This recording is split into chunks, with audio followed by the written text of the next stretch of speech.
All right, I got Danelle and Jeremy's truck here. We got a crank no start. I already hooked up the scanner to it. It's gonna be a high pressure oil system issue. IPR is hitting 85%. Cranked it a while, made sure we had base oil pressure, which we do. Right now we're gonna go ahead and pull the sensor out and see if it's low. Pretty sure it's just some dummy plugs and standpipes, but we'll see. See how it is. And then put that off real quick here.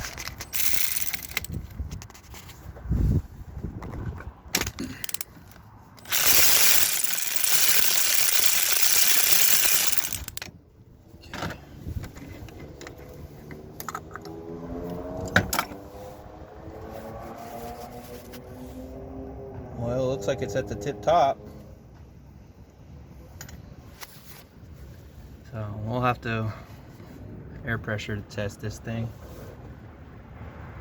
Maybe we got a non-updated standpipe in it, which is not good because the STC fitting is on national backwater.